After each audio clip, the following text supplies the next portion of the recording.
Hello Year 6 and welcome to Thursday's literacy lesson. So it is Thursday today, so today is our reading lesson, so our second reading lesson of the week. So you need your Year 6 reading comprehension book with the castle on the front. But before we get started, I want to get our brains warmed up and thinking about the kind of things that we're going to be doing today.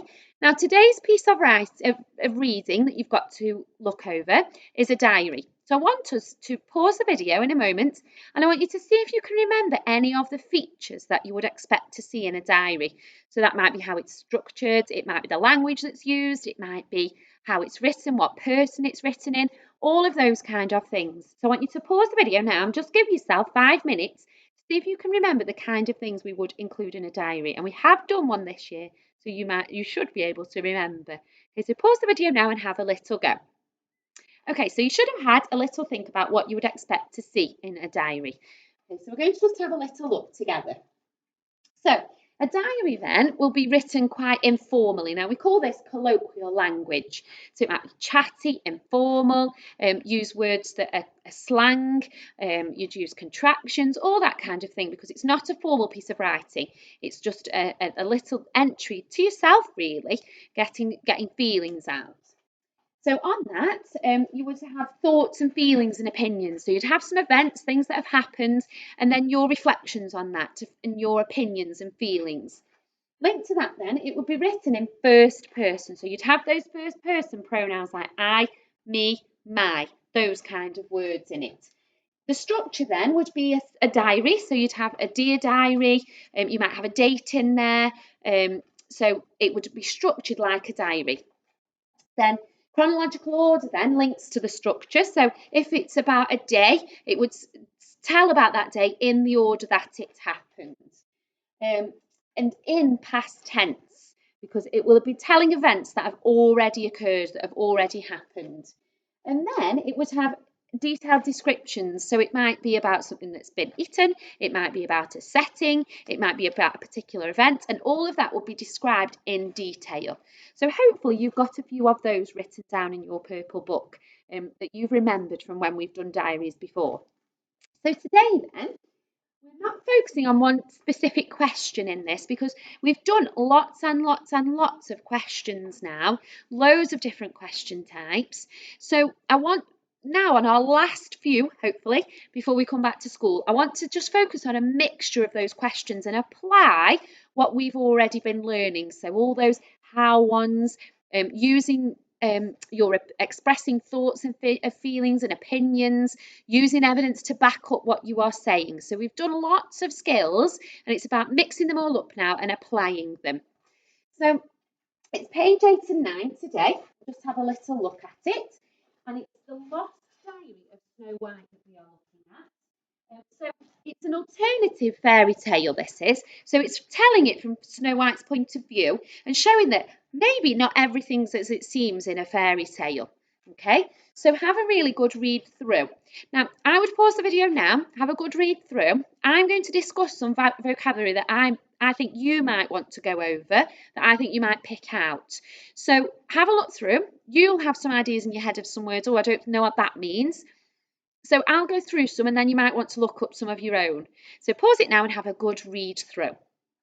Okay, so hope you enjoyed reading through the text today. I think I did because I found it quite humorous, quite entertaining, something a little bit different, and it's a bit different than the traditional fairy tale.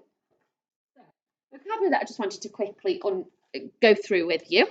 So you've got some of the names of the dwarves are a bit different. So you've got inconsolable. Inconsolable means when somebody's really upset and they can't stop crying and they're really, really sad and whatever you do doesn't make them feel better. Okay, meddlesome is a bit of a clue with meddle. So that's somebody that meddles with everything, gets involved in everything, messes about with everything. And then you've got some words as well. So you've got unrivaled. So unrivaled means like you can't rival it, you can't compete against it. It's the best. Okay. Then you've got a stallion. A stallion is a horse. You might have worked that one out. And facets is where you it's different aspects. So she talks about her personality there in the diary.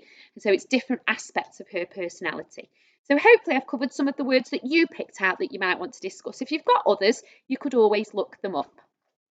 Okay, so the next thing I wanted to just discuss with you, one of your questions talks about irony. Okay, and irony can be a really tricky thing to get your head around. So I just wanted to discuss it with you. So in this question, sorry, it asks you to look at what irony means and then find an example of it. And it gives you some lines to look at. So I just wanted to quickly, you can look it up, but I just wanted to quickly go over what irony means. So irony is when you use language or phrases or sentences that are actually the opposite of what's really going on. So it signifies the opposite, usually to be humorous. Okay, so usually to create a dramatic effect or to be humorous. Okay, so that's what irony is. So it specifically tells you in the question which bit to look at. So it's question 3 and it says an example from lines 12 to 15. So you've got to find something there that's where it's saying something but actually means the opposite, and it's done for a humorous, for a funny effect. Okay?